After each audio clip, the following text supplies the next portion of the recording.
आम्ही क्लासेस चालवत असतो, मग इंग्लिश स्पीकिंग पासून IBPS, रेल्वे वगैरे ह्या सगळ्या एक्झामसाठी, तसं या क्षेत्रात देखील काम करणं तर गरजेचं आहे. हे क्षेत्र खूप मोठं होत चाललेलं आहे, वाढत चाललेलं आहे आणि ह्या क्षेत्रात आता ते पाऊल पुढे टाकण्यासाठी ही संघटना आम्ही पुढे आणत आहोत. मी उद्धव साहेबांना विनंती करेन की मला वाटतं आपण पहिले तर प्रश्न करून नंतर बाकी काही असेल तर आणि मग लॉन्च करू. नाही दोन्ही तरुणांनी दोन्ही तरुणांनी या संघटनेचा उपयोग काय होणार आहे हे अत्यंत चांगल्या शब्दात सांगितलेलं आहे. युग किंवा काळ झपाट्याने पुढे चाललेलं आहे, झपाट्याने बदलतो आहे. आधुनिक तंत्रज्ञान हे आपल्या आयुष्याचे एक आता अविभाज्य घटक झालेले आहे. जसं मोबाईल, मी तर म्हणेन आपल्या शरीराचाच एक अविभाज्य घटक झालेला आहे.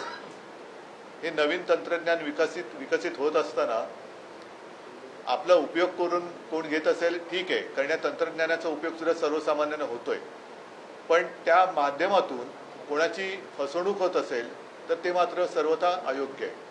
ज्याचा उल्लेख आता अखिलेश तू केला की शेतकऱ्याच्या शेतात न केवळ जाते, पण त्या शेतकऱ्याला त्याचा मोबदला कदाचित एखाद्या वेळेला थोडंफार मिळत असेलही, मी नाही म्हणत नाही, पण या कंपन्या मात्र दर महिन्याला त्याचा मोबदला घेत असतात. अशा अनेक गोष्टी आहेत की ज्याच्यावरती कोणीतरी लक्ष ठेवण्याची गरज आहे. आणि महत्त्वाचा विषय जो सांगितला की प्रीपेडच्या माध्यमातून होणारी एक लूट, किंवा आता खरंच आपण तेवढा डेटा वापरलाय का, तेवढे कॉल झालेत का हे कोणी बघत नाही. पण प्रीपेड म्हटल्यानंतर एवढे वापरले गेले असं समजून तो फोन कट केला जातो किंवा पुन्हा त्याच्याकडे ते भरल्याशिवाय तो चालू होत नाही. साहजिकच आहे, गरजेची ही वस्तू असल्यामुळे बिनबोवाटपणाने हे कर भरले जातात किंवा ही बिल भरली जातात. पण यापुढे तसं होऊ नये याच्यासाठी कोणीतरी पुढाकार घ्यायला पाहिजे. यापेक्षा आम्ही पुढाकार घेत आहोत याचं मला एक समाधान आहे. आणि नक्कीच शिवसेना जे काही करते ते सर्वसामान्य जनतेच्या हितासाठी करते. त्याच दृष्टीने या एका तंत्रज्ञानाच्या क्षेत्रात टाकलेले एक चांगलं मोठं पाऊल आहे. मी शुभेच्छा तर देतो आणि संपूर्ण शिवसेनाच नाही तर सर्वसामान्य जनता सुद्धा याला आशीर्वाद दिल्याशिवाय राहणार नाही. चला आपण आता अधिकृत अनावरण करूया, म्हणजे त्याचं नाव पण कळेल.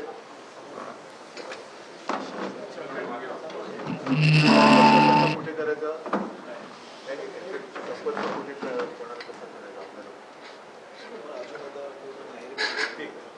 या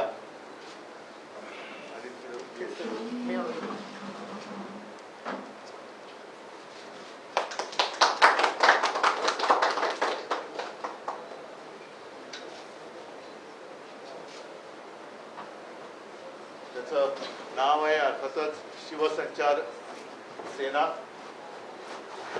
शिवसंचार हा सगळीकडेच असणार आहे, जो आहेच. आता या तंत्रज्ञानाच्या क्षेत्रामध्ये सुद्धा शिवसंचार होत आहे. त्याच्याबद्दल अखिलेश तुझं अभिनंदन करतो की तू या क्षेत्राकडे लक्ष दिलं. People living in particular states, they must get a free Shiv Sena नसते मुंबईमध्ये माग घुसायला लागला नसता, मराठी माणूस पुढच्या पुढे फेकला गेला. नंतर अपलोड करू.